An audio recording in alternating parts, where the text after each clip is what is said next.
Battalion 1944 is a fast-paced Call of Duty-like shooter, a title that was loved by gamers when it first came out in 2018. Since then, the game dropped off into obscurity until a free version called Battalion Legacy was announced 2 weeks ago. This new and final version was supposed to be a last hurrah, featuring a new server browser, new faction, lots of updates and much more. However, after its release, Battalion Legacy received a ton of negative reviews and its play base is flatlining. Why is Battalion Legacy dying once again? What features have been removed to make the community upset? Is the reaction overblown, and should you try this game out?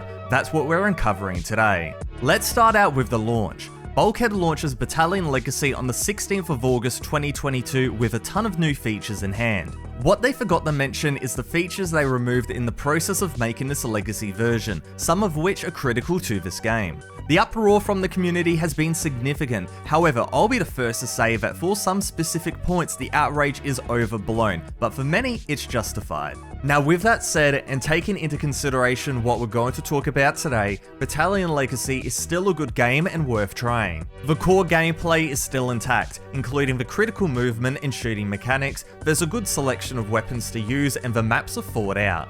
Overall, Battalion Legacy is a solid shooter, and still quite fun despite its issues, especially if you're a Call of Duty fan, and even more so now because it's free.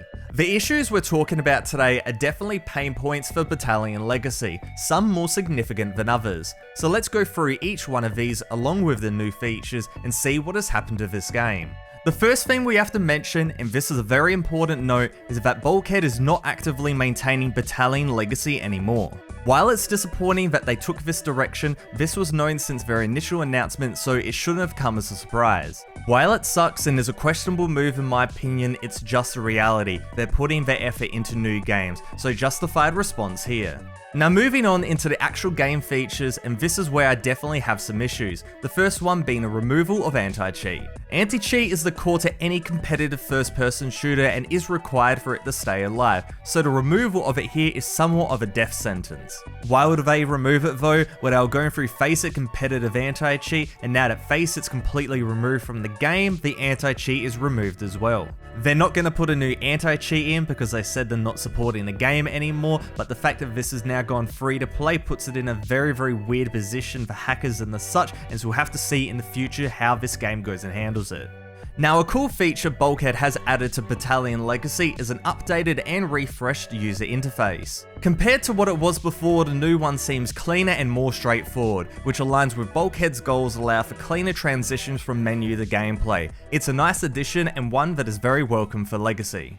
Battalion 1944's premier mode was called Wartide, a competitive spin on the classic search and destroy mode. In Wartide, you use tokens to select weapons and classes from a shared buy menu, so powerful snipers are more expensive than shotguns, so on and so on. In Battalion Legacy, this has been removed, with the only modes being Classic Search and Destroy, Team Deathmatch and Rifles only. With Classic S&D, the economy isn't there, you simply select your weapons and hop in. Now people are upset since they like Wartide, which is very fair, but I think the reason Bulkhead did this was for a very specific purpose. In COD Pro Mod there was no economy, you select your class and you hop in game, and given Battalion 1944 is based off Call of Duty Pro Mod mode, having this be the main mode in Battalion Legacy lowers the barrier of entry. So for that I get the decision, but I think the complete removal of the mode from the game doesn't make any sense. Having the mode available is such an upside, it's fun, competitively viable, and brings an extra element to the game. In competitive video games, in particular first-person shooters, voice chat is a necessity. Calling out enemy positions, organising attacks on site, and so on, so the fact that it's removed from Battalion Legacy is another weird move. This I guess has to be chalked up to further cutting of operational cost, making it easier for this game to live on. But in my opinion, this is something they should have bit the bullet on and kept. With Battalion Legacy, a new faction has been introduced, that being the British. With this comes a few new weapons, that being the infamous Lee Enfield rifle and a powerful Webley revolver. Content is always welcome additions to video games, so it's nice they added what was obviously their last bit of work. The next thing the devs did is remove ranked/matchmaking and instead put in a server browser. Now, people were upset and up in arms about this, and to be honest, this is one of the few arguments I disagree with. Maintaining a rank system requires effort from the developer, and Bulkhead has said they're not supporting this game moving forward, so removing it is a valid reason. But furthermore, this game is supposed to bring back that old school Call of Duty Pro Mod feel, which is what a server browser does perfectly. Older Call of Duty games, Counter-Strike, Quake, Unreal Tournament, they all use the server browser, and it works perfectly for this type of situation. You hop into a server, you play with your friends, and you just have fun. Does this ranked removal invalidate the competitive experience of Battalion? Yeah, to an extent, but when you have a low player count spread across multiple regions, a server browser is really the only option, as otherwise the game would just straight up die. I say this as it's obvious the player base is declining, as lobbies with at least one person in it are hard to find in my own region. But at least I can join lobbies from other countries with people in it, and then bots can not only fill it out, but also sustain the lobby until more people join in. It's not optimal, but at least I can actually play the game, which matchmaking would simply not enable in the state that Battalion is currently in.